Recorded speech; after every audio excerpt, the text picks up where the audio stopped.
So here in Manila Boys Town, children and adults are being taken care of, are being nurtured. You know, our facilities are a little bit old because this institution is 77 years old. Having an old building, actually 61 years old na po ang girls home particularly. So ang mga challenges po namin, number one, yung deteriorating infrastructure. Kung napansin nyo po, meron na po kaming mga leaking roofs, meron pong mga crack na po yung mga walls. Number two po, yung obsolete na po yung mga equipments. Yung amin pong lighting fixtures.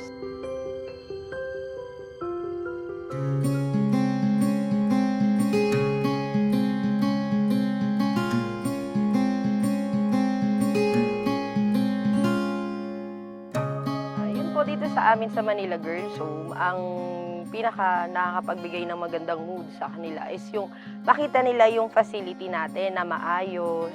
Pati yung mga painting kasi sa kanila is dapat medyo colorful para kasama yun dun sa mga nakakapagpa-boost ng kanilang mood. Dahil nga yung mga bata natin dito sa Girls Home, yung ating mga kinikater is galing na po sila sa community na hindi maayos. So sana yung dadatnan nila dito sa shelter is yung maganda yung ating facility. Hindi naman ganun ka-perfect pero sana yung maayos at malinis. So, kailangan po itong mga ganitong klaseng problema, kung hindi man po talaga masolusyonan agad-agad, paunti-unti po nabibigyan ng solusyon tong mga ganitong concern. Kasi eventually, ang apektado po dito yung mga clients, at the same time, nagsasuffer din po yung mga services na naibibigay ng Boys Town.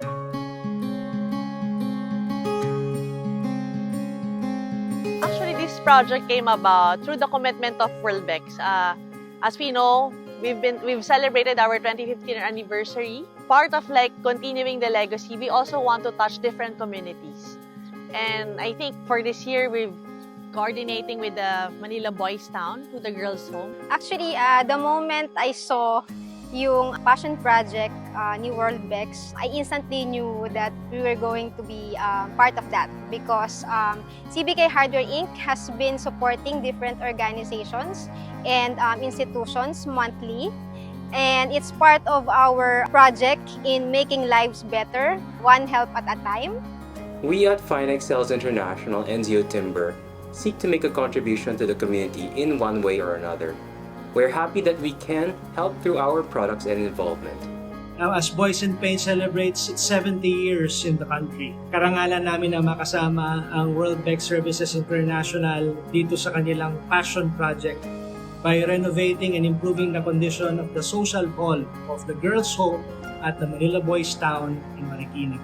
So we've enjoined all our partners, all our sponsors to be part of it and make a difference towards the lives of the different communities that we'll be able to touch.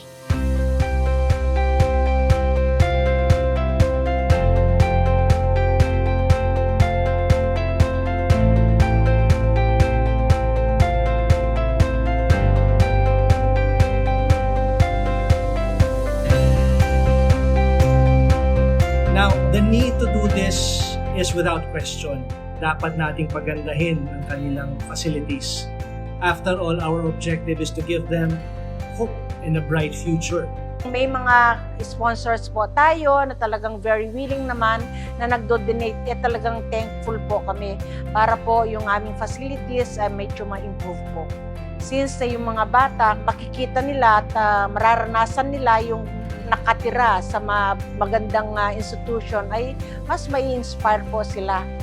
As we have been blessed by the Lord, we also want to give back and share with others, especially with credible organizations with a noble cause. We want to contribute what we have, such as hardware and home improvement products. And we believe that these products will help make a difference in the lives of these people that we are helping.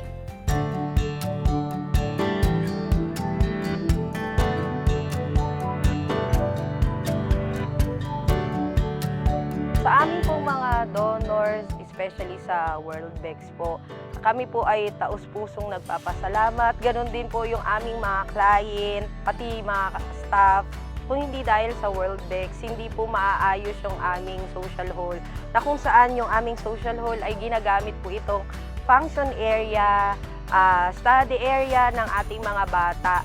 Nakita natin at na-witness natin na talagang pinapaayos po nila yung ating social hall. So yung mga lights na nakita natin na dati yung medyo madilim, yung ating social hall, maliwanag na, yung dating medyo hindi ventilated, nakita natin na talagang well-ventilated na, at saka yung mga walls natin, yung mga roof natin, na-improve through paintings, at napaganda po yung ating facility, particularly po dito sa Manila Girls Home. I would like to thank Worldbex sa pagpili po sa Manila Girls Home para maging recipient po ng inyong project.